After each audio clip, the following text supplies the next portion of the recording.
terbarukan. Dan untuk itu, mari kita perkenalkan jajaran manajemen dari perseroan. Yang pertama adalah Bapak Rudi Hartono Intan, selaku Direktur Utama PT Semakom Integrated Tbk. Ibu Riani Sandra Wijaya, selaku Direktur PT Semakom Integrated Tbk. Dan Bapak Bambang Setiawan, selaku Direktur PT Semakom Integrated Tbk. Dan Ibu Dian, selaku Corporate Secretary PT Semakom Integrated Tbk. Baik, selama acara berlangsung, jika ada pertanyaan, kami persilakan Bapak dan Ibu peserta dapat menyampaikan pertanyaan melalui fitur Q&A yang tersedia di layar. Yang selanjutnya akan kami bacakan pada sesi tanya-jawab setelah pemaparan dari perseroan. Langsung saja kita akan menyaksikan pemaparan dari perseroan. Kepada Bapak dan Ibu, kami persilakan. Terima kasih Bapak-Bapak Ibu. Kami akan memaparkan paparan publik tahunan 2020. Untuk publik expo ini ada beberapa agenda ya. Yang pertama saya disclaimer, presentasi ini dibuat untuk keperluan publik.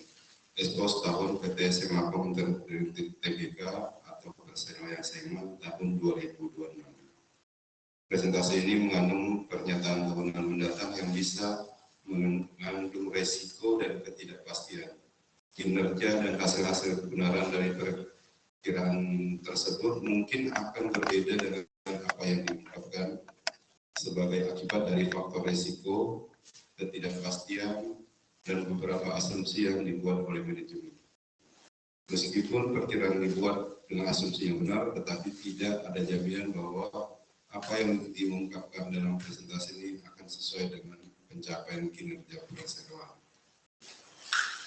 Data-data yang ada dalam presentasi ini berasal dari perseroan, kecuali dinyatakan lain. Data tersebut disediakan pada tanggal presentasi ini dan dapat berubah tanpa pemberitahuan. Informasi dalam presentasi ini belum diverifikasi secara independen. Tidak ada representasi jaminan baik tersurat maupun tersirat yang dibuat dan tidak ada ketergantungan yang dilakukan atas kelayakan, akurasi, kelengkapan atau kebenaran dari informasi dan pendapat dalam presentasi. Tak satu pun dari pihak perseroan atau agensinya atau penasihatnya atau afiliasinya atau perwakilannya yang berkewajiban untuk memperbaharui atau merevisi kenyataan ini, dan tidak satupun dari mereka yang memiliki tanggung jawab dalam kelalaian atau sebaliknya atas kerugian yang ditimbulkan dari setiap penggunaan presentasi ini atau isi atau akibat lain yang timbul terkait presentasi ini.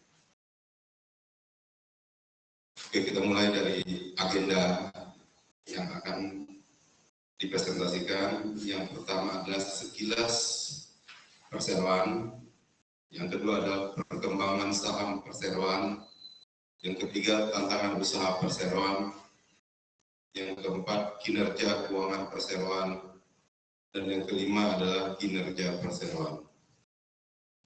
Untuk bahasan pertama, sekilas perseroan akan dilanjutkan oleh Pak Bambang Setiawan. Terima kasih Pak Nuri.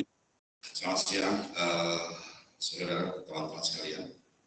PT Semakom Integrated itu berdiri pada tahun 2009 dengan memulai usaha sebagai produsen panel listrik dan pertama kali sebagai partner Sifakon oleh PT Simon Indonesia dengan memproduksi Sifakon S8 dan S Sifakon 8 PT.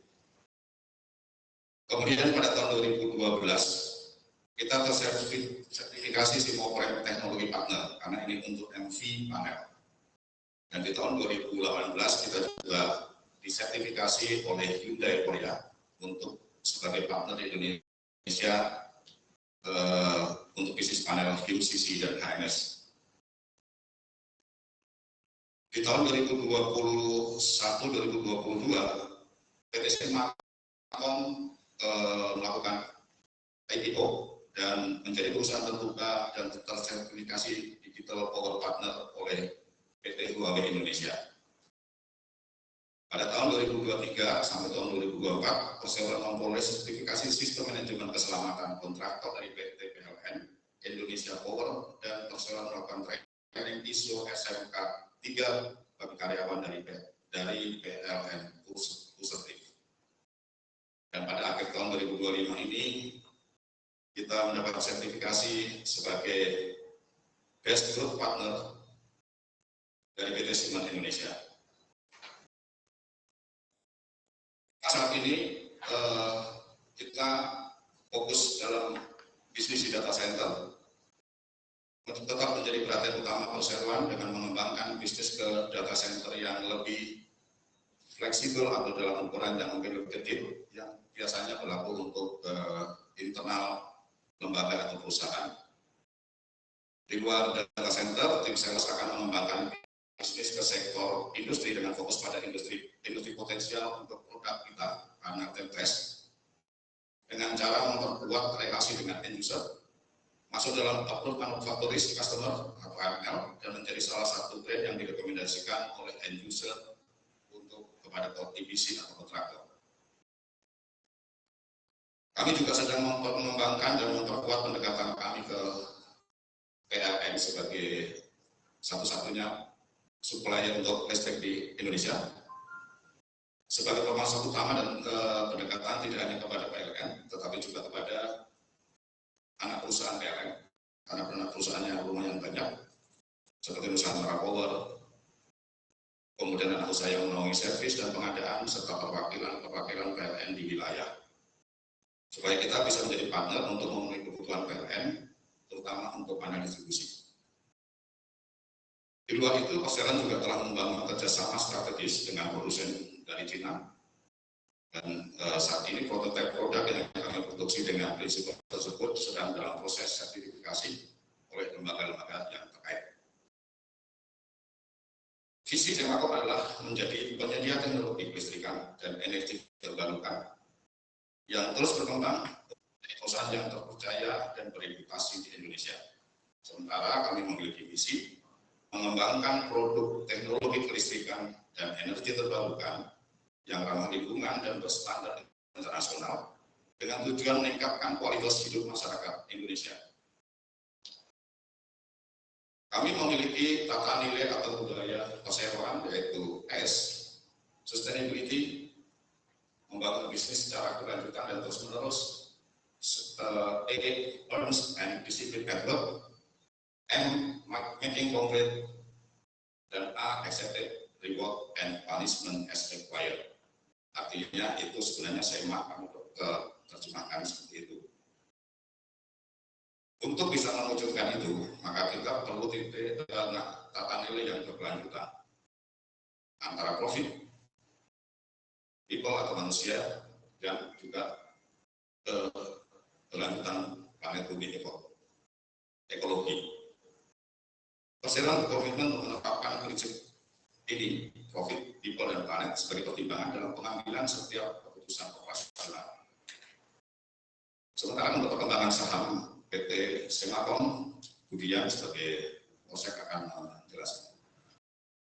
Oke, selamat siang. Terima kasih Pak Bambang. Untuk perkembangan saham Perseroan, kami akan memaparkan perkembangan saham Perseroan saat ini. Profil pemegang saham saat ini di masyarakat di 33,20%, dan untuk PT Semacom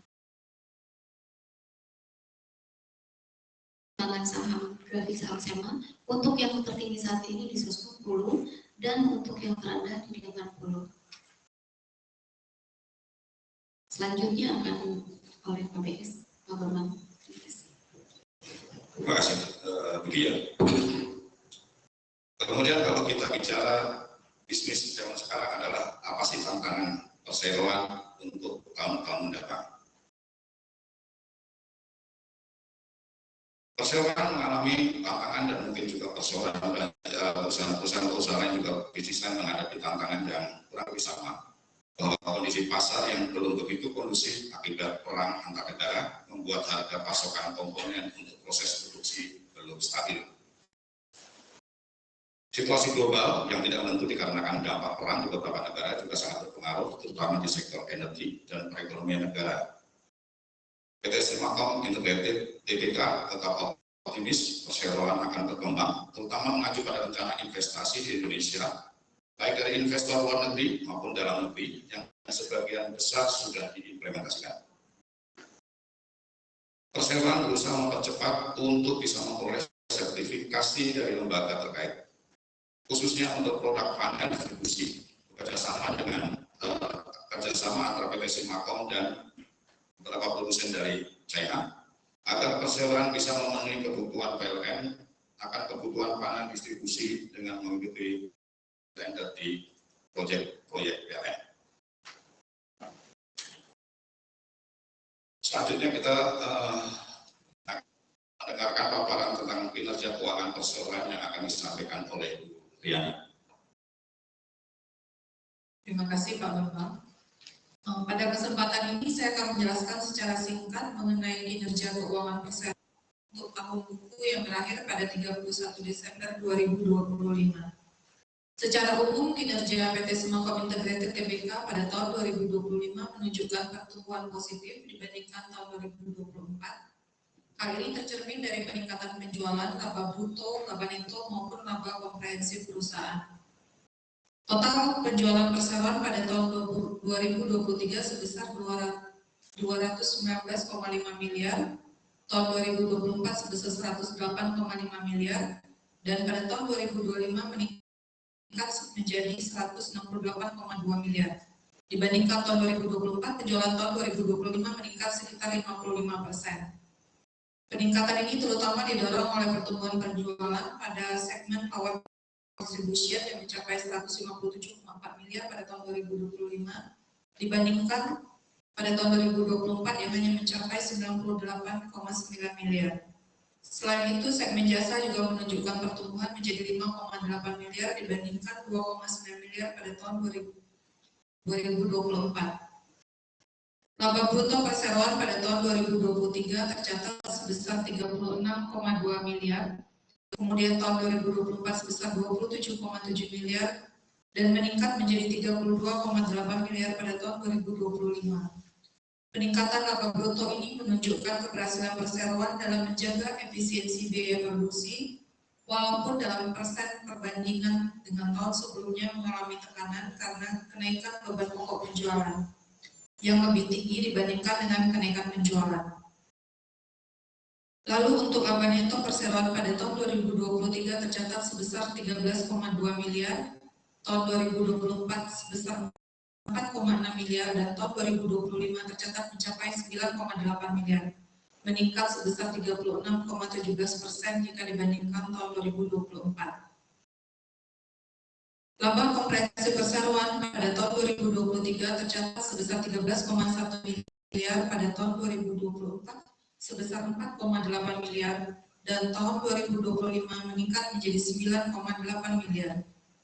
Peningkatan laba komprehensif pada tahun 2025 menunjukkan membaiknya kinerja perseroan dibandingkan tahun sebelumnya.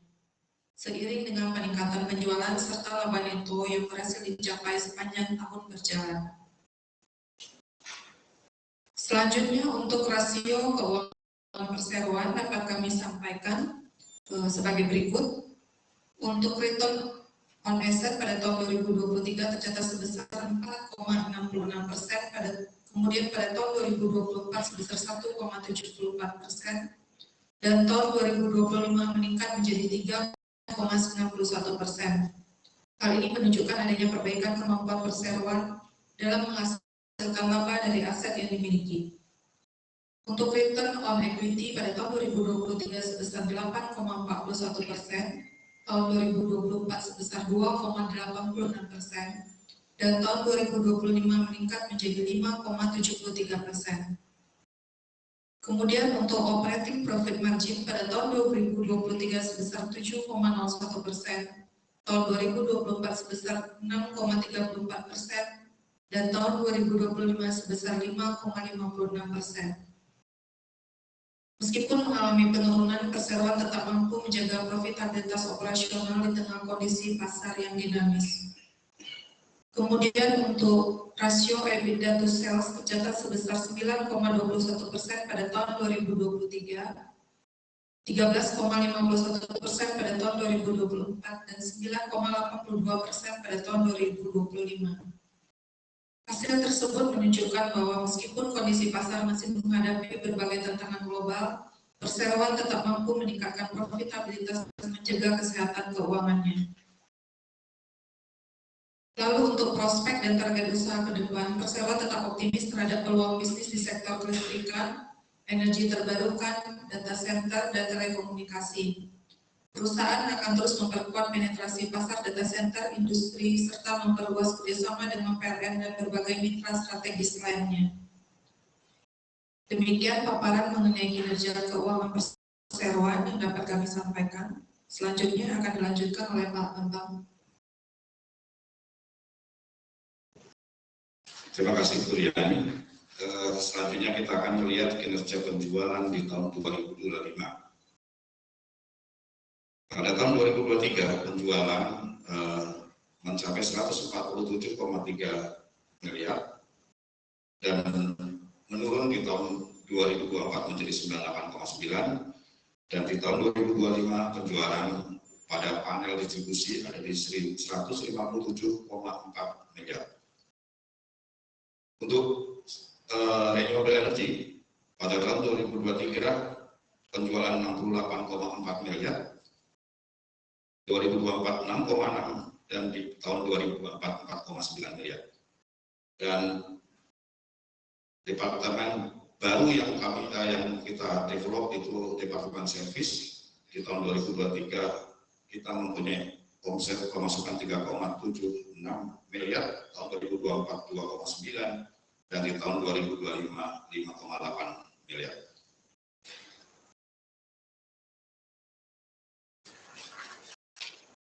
Pencapaian target di tahun 2025 itu perseroan konsisten fokus pada segmen industri yang sesuai dengan produk yang dihasilkan oleh perseroan. Kualitas produksi yang terus kami tingkatkan, terutama kualitas produksi yang dikirimkan ke customer harus melalui rutin tes dulu FRP di pabrik. Kemudian kami juga meningkatkan perbaikan layanan ke customer dengan after sales service dan menjalankan standar ISO yang sudah diperoleh, yakni ISO 14001 tahun 2015 dan ISO 9001 tahun 2015. Kami juga telah berhasil mengimplementasikan energi baru dengan baterai di kapal takbut. Proses pengiriman panel juga kami perbaiki supaya tidak menimbulkan tidak bermasalah ketika waktu pengiriman dengan packaging yang lebih aman. Untuk tahun 2026, potensi bisnis di Indonesia berdasarkan data dari Kementerian Keuangan, ISDN, dan Dewan Energi Nasional, untuk tenaga surya ada potensi bisnis perkembangan bisnis besar 17,1 gigawatt. Kemudian untuk hidro itu ada potensi 11,7 gigawatt, untuk wind turbine itu di 7,2 gigawatt, panas bumi atau geothermal di 5,2 gigawatt, dan bioenergi atau itu di 0,9 gigawatt. Sementara untuk tenaga nuklir itu sekitar 0,5 gigawatt. Sementara kapasitas penyimpanan energi terbarukan atau BESS meningkat dari 4,3 gigawatt untuk mendukung kestabilan pasokan listrik. Kemudian kalau kita melihat target investasi terutama di pembangkit listrik untuk energi baru terbarukan tahun 2026, untuk pembangkit listrik tenaga panas bumi sebesar 17,49 triliun, pembangkit listrik tenaga air atau mikrohidro sekitar 14,58, kemudian PLTS dan wind turbine sekitar 1,69, PLT sampah itu sekitar 1,6, geoenergi sekitar 1,37, dan hibrida 0,26. Jadi total target investasi berdasarkan laporan dari Kementerian Keuangan ada 36,95 triliun. sektor investasi IPT atau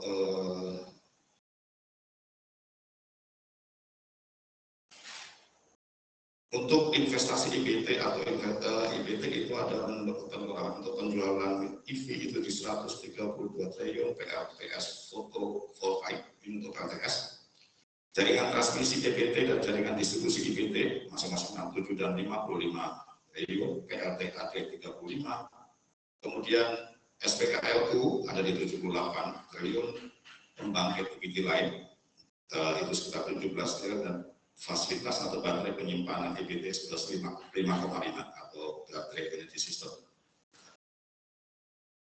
PT LPRN tahun 2025 sampai 2034 diproyeksikan permintaan listrik akan meningkat dari 306 terawatt pada tahun 2024 menjadi 511 TWh pada tahun 2034. Peningkatan sebesar 205 TWh atau rata-rata 21 TWh per tahun.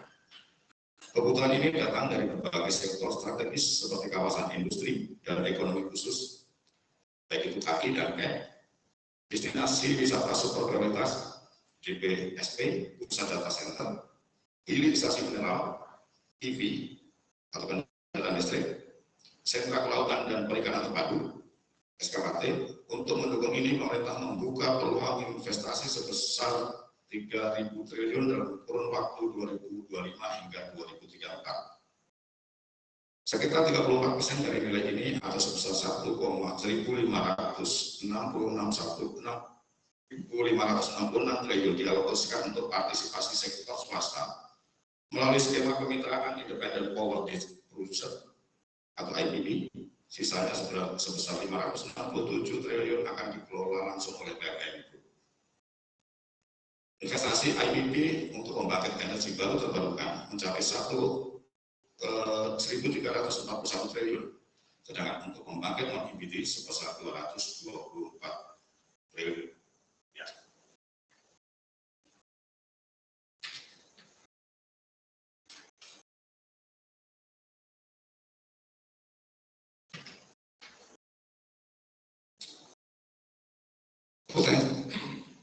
Potensi serta peluang pasar data center dan telekomunikasi di Indonesia tahun 2026 masih lumayan berkembang, itu sebesar 3,63 triliun untuk potensi di data center.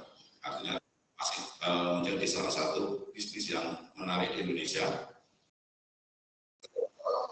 karena data center, pasar data center dan telekomunikasi di Indonesia pada tahun 2026 menunjukkan potensi pertumbuhan yang masif didorong oleh akselerasi transformasi digital, adopsi artificial intelligence, dan kebutuhan komputasi awal atau cloud computing. Indonesia dipandang sebagai pusat pertumbuhan data center paling prospektif di Asia Tenggara saat ini. Potensi pasar data center di Indonesia diproyeksikan melonjak dengan nilai ekonomi mencapai 3,3 miliar US dollar pada tahun 2026. Bahkan beberapa riset memprediksi nilai sektor ini akan menembus 57,7 triliun rupiah. Permintaan kapasitas diproyeksikan akan meningkat lebih dari 2 kali lipat, dari 1.400 MW saat ini menjadi 3.500 MW pada tahun 2030. Kapasitas saat ini ditargetkan mencapai lebih dari 2.000 MW pada tahun 2029. Pendorong utama akan pertumbuhan data center di Indonesia adalah booming AI dan kebutuhan cloud computing yang tinggi. Lokasi strategis Indonesia berada di persimpangan jalur komunikasi global. Meningkatnya kebutuhan penyimpanan data di dalam negeri. Pemain utama dan investasi data center yakni perusahaan seperti Telkom, DCI, Indo Internet, ATT, dan investasi asing seperti AWS. Tahun 2026 disebut sebagai tahun krusial dengan ekspansi besar-besaran mencapai 500 MW untuk menopang infrastruktur digital. Sementara potensi pasar telekomunikasi didorong oleh prospek average revenue per user atau pendapatan rata-rata per pengguna emiten telekomunikasi diprediksi meningkat awal tahun 2026. Transformasi bisnis ke ekosistem digital dengan pengembangan infrastruktur pendukung seperti jaringan serat optik atau fiber optik yang lebih luas dan aman. Sementara untuk strategi dan pemasaran perseroan pada tahun ini adalah data center masih tetap menjadi perhatian utama perseroan dengan mengembangkan bisnis ke data center yang lebih fleksibel, yang lebih kecil, lebih fleksibel untuk internal lembaga perusahaan ataupun baik BUMN ataupun swasta. Di luar data center, tim sales juga akan mengembangkan bisnis di sektor industri dengan fokus pada industri potensial untuk PLTS panel dengan cara memperkuat relasi dengan end user, masuk dalam approval manufacturing list dan menjadi salah satu brand yang direkomendasikan oleh end user. Memperkuat pendekatan ke PLN sebagai pemasok utama dan satu-satunya di Indonesia. Pendekatan tidak hanya kepada PLN sebagai induk perusahaan, tetapi juga kepada anak usaha PLN seperti Nusantara Power dan anak perusahaan yang lain yang menaungi servis dan engineering. Juga termasuk perwakilan mereka untuk PLN di wilayah. Supaya kita bisa menjadi partner untuk memenuhi kebutuhan PLN untuk panel distribusi. Perseroan telah membangun kerjasama strategis dengan produsen dari Cina. Saat ini prototipe produk sedang dalam proses sertifikasi oleh lembaga-lembaga terkait. Rencana kegiatan untuk tahun 2026 jangka pendek adalah meningkatkan mutu produksi dengan meningkatkan proses supply chain dan peningkatan kemampuan SDM. Meningkatkan market coverage dengan penetrasi ke segmen industri seperti pupuk, oil and gas, semen, dan terutama PLN dengan tidak meninggalkan segmen data center sebagai salah satu pasar utama perseroan. Untuk mencapai target ini, maka perseroan akan menambah sales dan menerapkan strategi penjualan yang lebih efektif. Memulai penetrasi market untuk second brand, terutama yang menyasar pada badu induk PLN. Penetrasi pada market PLTS outlet dengan menggandeng developer selain itu membuka peluang baru bagi di sektor komersial building dan perumahan. Meningkatkan penetrasi ke market produk dan service dengan menggandeng prinsipal dan maintenance kontrak dengan customer. Dalam jangka menengah, persiapan naik produksi untuk panel brand sendiri setelah selesai proses sertifikasi. Mengembangkan bisnis SPKLU, EV charging, dan charging station bekerja sama dengan produk prinsipal, regulator, dan pemilik tempat. Mengembangkan bisnis PLTS untuk komersial dan residensial dengan target menjadi salah satu penyedia solusi renewable energy terpercaya di Indonesia. Dalam jangka panjang, kita akan membangun sinergi dengan PLN, kontraktor, IPP, untuk memperkuat keberadaan perseroan baik untuk panel TPS ataupun panel brand kami sendiri. Membuka peluang untuk pengembangan bisnis IBT bukan hanya tenaga surya, tetapi juga tenaga angin, air, dan lain sebagainya. Memiliki dua line bisnis yang kuat, yaitu power distribution dan renewable energy, terutama untuk energi surya atau PLTS. Dalam beberapa tahun ini dan tahun berikutnya, perseroan telah melakukan beberapa kesepakatan kerjasama dengan beberapa industri besar, antara untuk data center di 4 lokasi dengan perkiraan kerjasama sekitar 98 miliar. Power distribution board perkiraan kerjasama sekitar 204 miliar.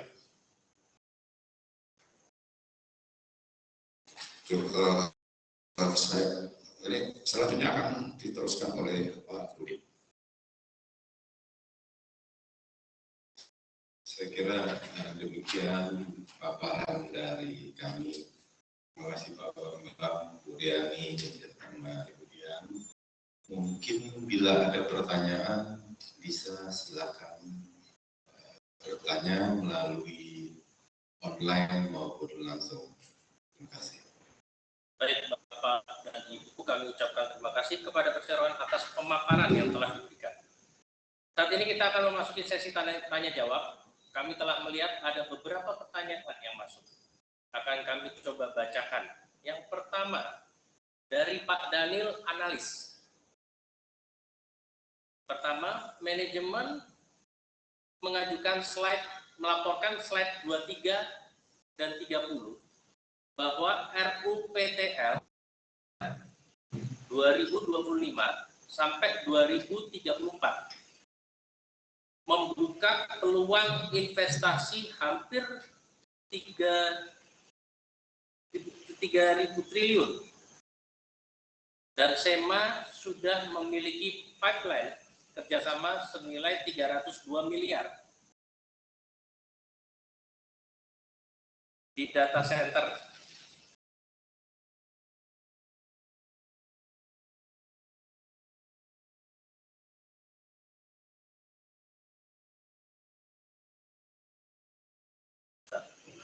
Dan power distribution, langkah konkret apa yang paling diandalkan manajemen untuk memastikan pipeline ini terkonversi menjadi revenue di 2026. Mungkin bisa langsung ditanggapi atau silakan Bapak Ibu.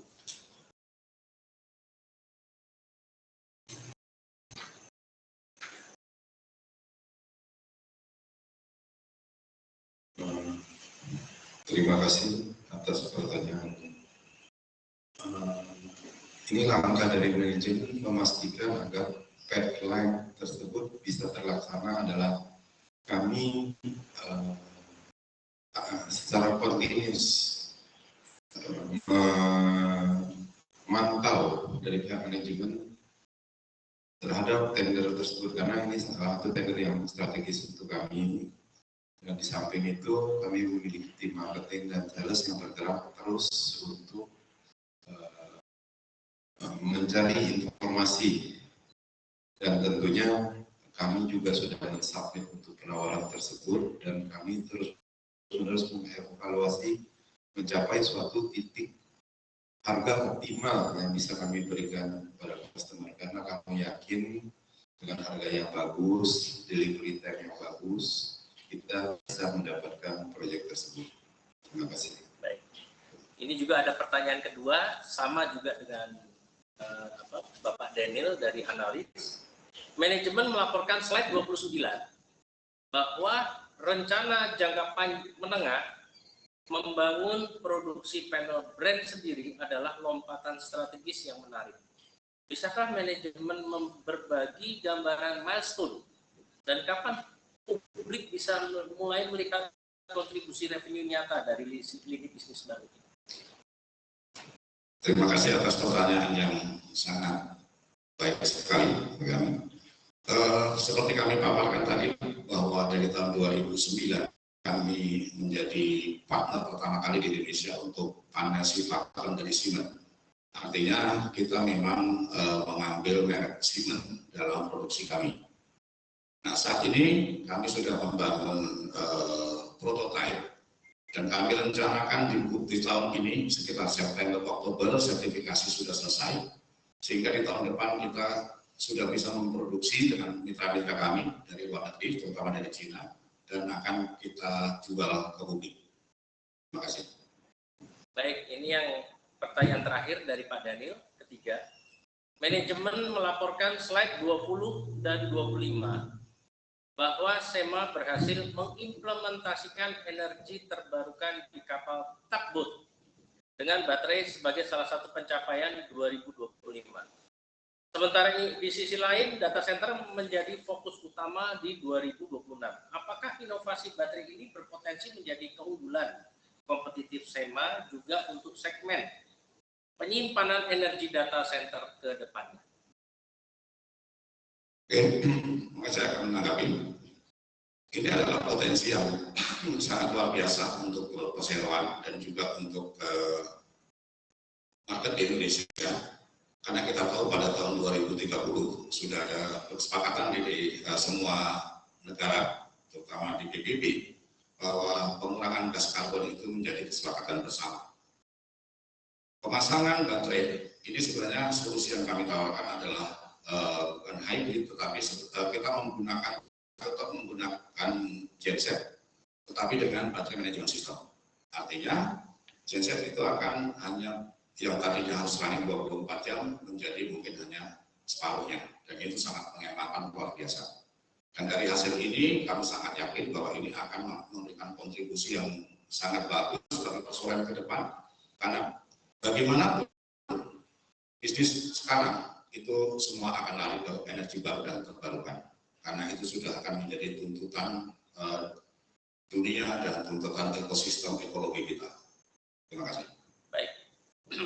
Rupanya ini ada pertanyaan keempat juga dari Pak Daniel, terakhir juga nih Pak. Manajemen melaporkan slide 5 bahwa di akhir 2025 SEMA berhasil meraih sertifikat SIEP Sifakon S8 Partner, Best Growth Partner dari Siemens Indonesia. Bagaimana manajemen berencana memanfaatkan status ini secara maksimal untuk membuka pintu proyek-proyek baru di 2020?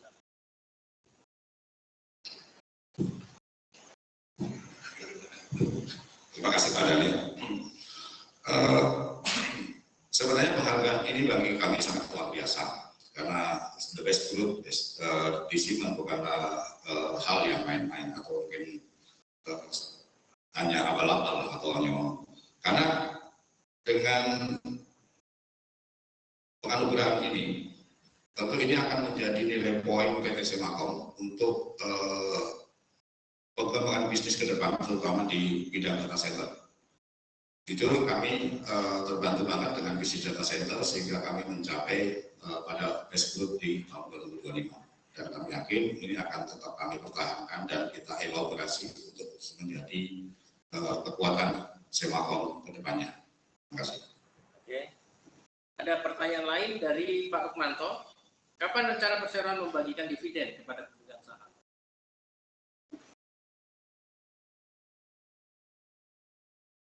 Terima kasih atas pertanyaannya. Saat ini kebetulan fokus utama kami adalah menjaga arus kas supaya dapat memperkuat perseroan untuk terus bertumbuh dalam jangka panjang. Jadi untuk jangka pendek ini kami belum bisa menjanjikan kapan dividen akan dibagikan, tapi jika ke depannya revenue perusahaan semakin baik dan tentunya juga profitnya semakin baik, pasti kami akan membagikan dividen kepada para pemegang saham. Sekian, terima kasih. Baik, selanjutnya dari Pak Syarif Hidayatullah. Proyek apa yang akan direalisasikan tahun ini atau tahun mendatang?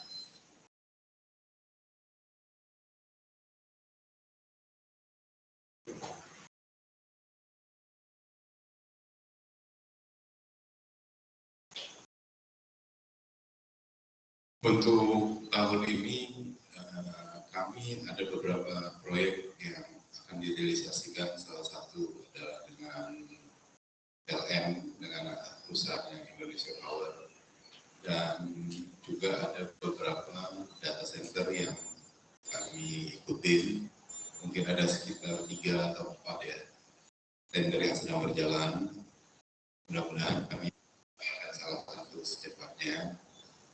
Dan juga kami fokus ke industri sekarang, karena kita lihat di segmen industri ini biarpun sekarang agak slow, tapi untuk ke depan akan banyak investor-investor yang masuk ke Indonesia. Jadi itu menjadi salah satu target market kami, dan tentunya juga market PLN yang mana kita sudah mengembangkan produknya, kita akan jual ke sana. Terima kasih. Baik. Sepertinya sudah tidak ada pertanyaan lagi. Baik, Bapak Ibu, terima kasih. Demikianlah sesi tanya jawab Public Expose PT Semakom Integrated Tbk. Mari kita beri aplaus kepada penyaji dari perseroan. Oleh karena keterbatasan waktu, kami mohon maaf atas pertanyaan Bapak Ibu yang belum terjawab. Apabila terdapat pertanyaan lebih lanjut, Bapak dan Ibu dapat menghubungi Investor Relation atau unit terkait dari PT Semakom Integrated Tbk melalui portal komunikasi oleh perseroan. Kami sampaikan terima kasih sebesar-besarnya kepada seluruh peserta yang sudah hadir dalam acara ini. Sampai jumpa pada acara Public Expose yang akan datang. Aku investor saham, maju terus pasar modal.